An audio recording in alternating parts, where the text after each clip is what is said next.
We're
in Big Bend National Park on the Rio Grande, doing a 33-mile float through Boquillas Canyon. We had some issues with the river being too low, but a monster storm came and blew the river out, so we were able to launch. Now we're 7 miles in, looking to do 10 miles today, and then find a place to camp.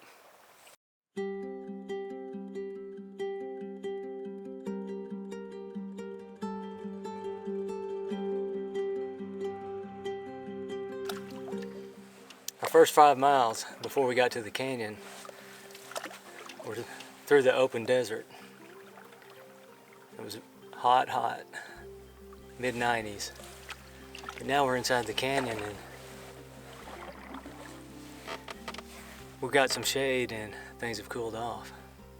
Now it's a very pleasant, slow float. The river had been down to 48 CFS on Thursday. Normally it needs to be around 500 to between 500 and 2,000 CFS to be floatable. So we'd actually canceled our reservation. But then a huge storm blew up on Thursday night, totally unexpected. It caused the river to rise so high that it broke the gauge. The highest gauge reading was about 18,000 CFS. So we don't really know what the river flow is today because the gauge was broken. I'm gonna guess it's around 200.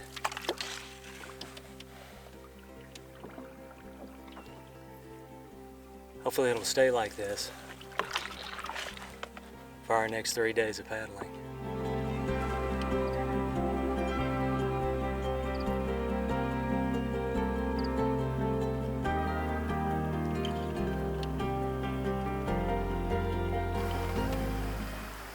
Oh, this is nice.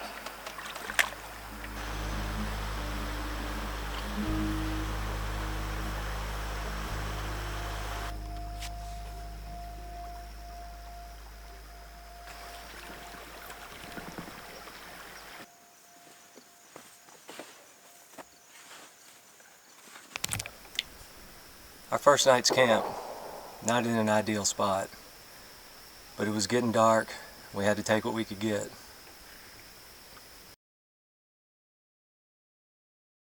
This stick was planted at the river's edge last night.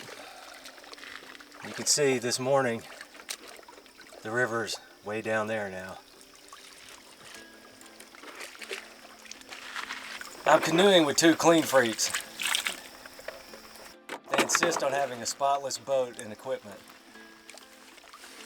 Clean boat is a happy boat.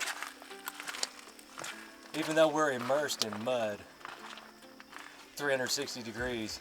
Yes, but your boat is your oasis from the mud.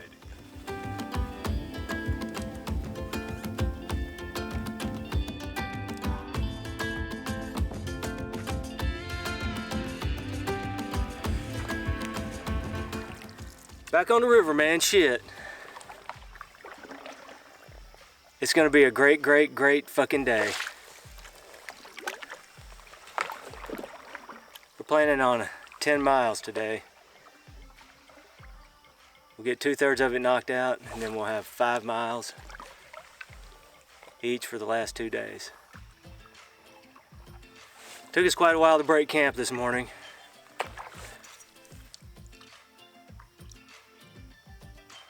And now we're paddling out into the blistering sun. The canyon's a little less dramatic today. The walls aren't as steep.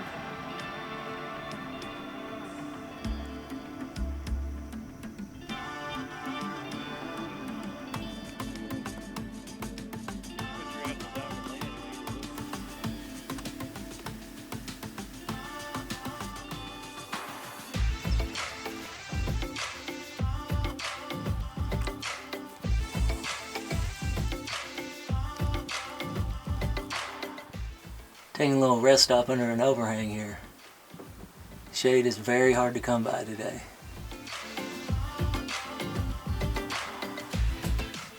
We've made it about 6 miles into today's 10-mile stretch. The river seems to be holding its water decently. We seem to have enough current to keep going. We're making 2 miles an hour roughly. We've made a couple of stops. I made a bad mistake and didn't safety my GoPro and went under an overhanging tree, and a branch popped it right off the back of the boat. It's lost now. And I don't miss the GoPro so much as I miss the footage that was on it. So I guess that's the cost of doing business if you want to film all your adventurous adventures. Bummer though.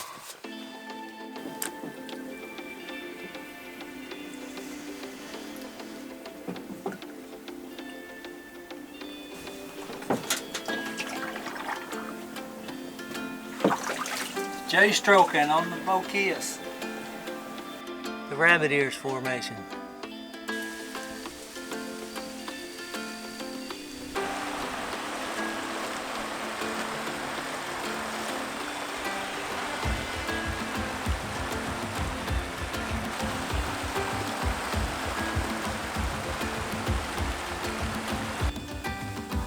Here's camp night 2.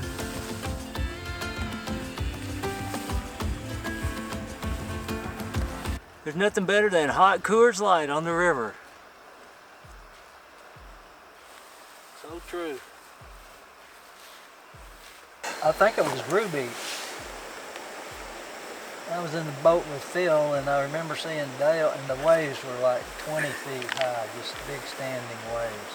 He's actually right. It was one of those Jewel Rapids. I remember seeing Dale and Dale Wayne going up that wave, up, and then they went off like that. It just folded back. I remember it being more of a vertical fold, but that's probably impossible, so it probably did get sideways or something. But I just remember seeing the entire 14 or 16 foot raft, however long that raft was, coming back with all that gear.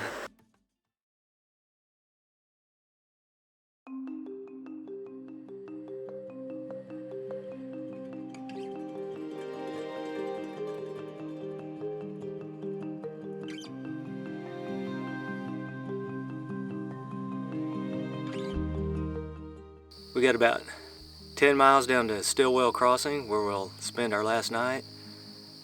Last night's camp was beautiful. In the lee of a massive ridge.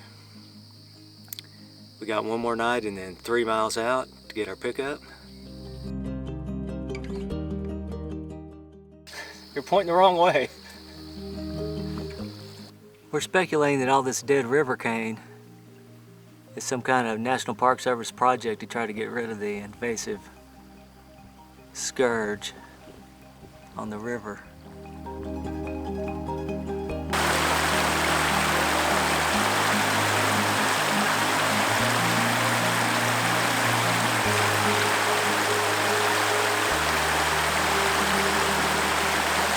Here's Dale showing off his boating prowess, surfing this wave in a 16-foot canoe full of gear.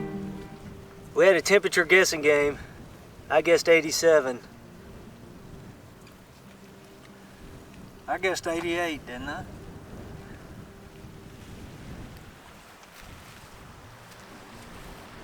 No, but we'll give it to you. It's my thermometer. It's your thermometer, yeah. Faulty thermometer, I suspect. Night 3 camp is set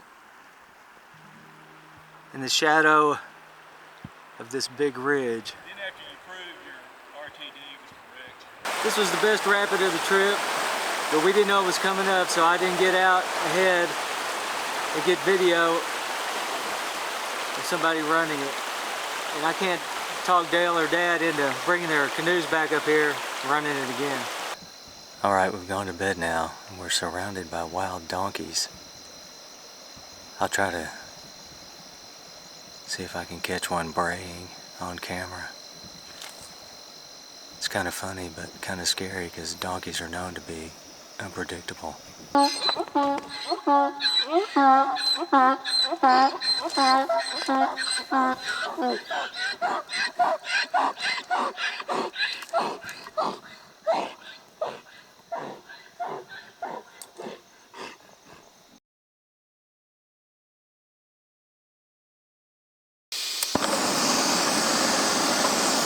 It's like they're ghosts, elusive.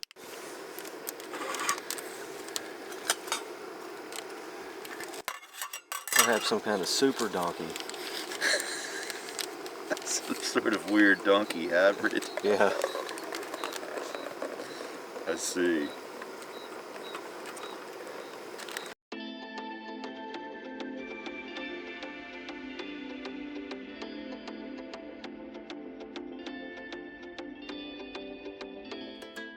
Sunrise at Camp Braying Donkey.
Well, this is a picture of Stan on the 1995 trip through Boquillas Canyon. It was Stan and Dale and Jessica and Stacy and me. And we had a canoe and Dale's raft. We came through Boquillas and we had a great time. Stan enjoyed the trip immensely. And I found this photo during my research of Boquillas, so I laminated it. I thought I'd tape it to the bow so he could ride with us. And yesterday we dedicated a day to Stan, and we talked about Stan, we told Stan stories, and we had a great time remembering him. And we know he's looking down on us and enjoying the trip with us.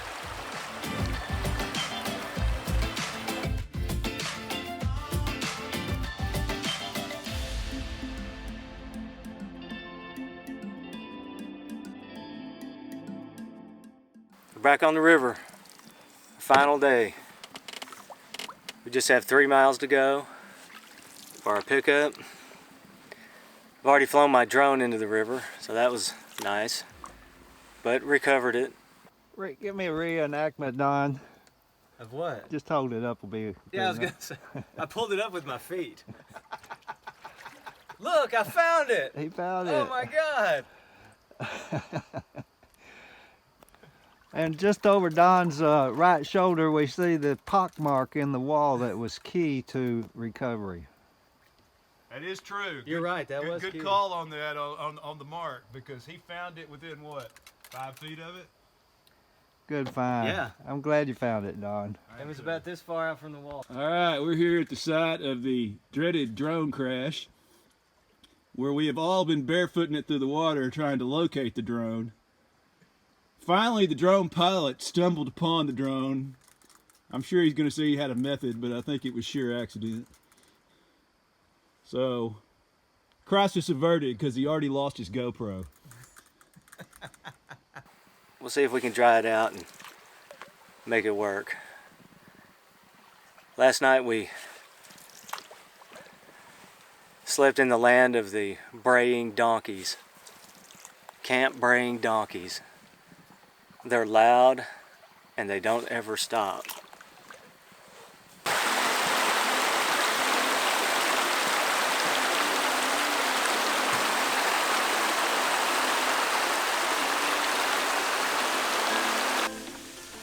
The abandoned Gerstacker Bridge used to provide entry into Mexico 30 years ago or more. Now it's barricaded off. And it marks the location of our takeout. The end of our 4 nights through Boquillas Canyon. There's the monument on the Gerstacker Bridge marking the international border. This is it, boys. La Linda Landing. The takeout has been declared. The boats are intact. Most of our equipment's intact.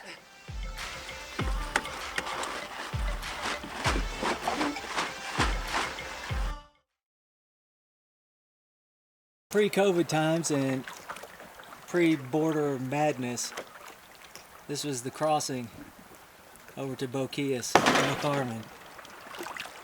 And I just slammed into the bank.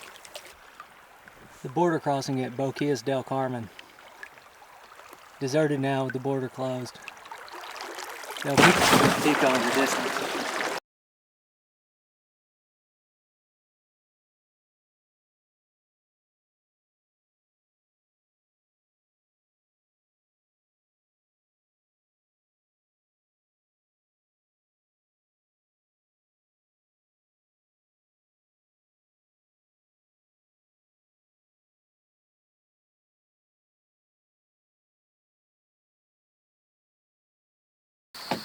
Man, you just want to lose every damn thing you own, don't you? I don't want to lose it. I think you do. That is my official take on it. You'll never have any pictures if you leave it in the case. Just like when you dump it in the river? Yeah, I mean, you know, it's the same outcome. Tell that story again. No, it's too late. The moment's passed.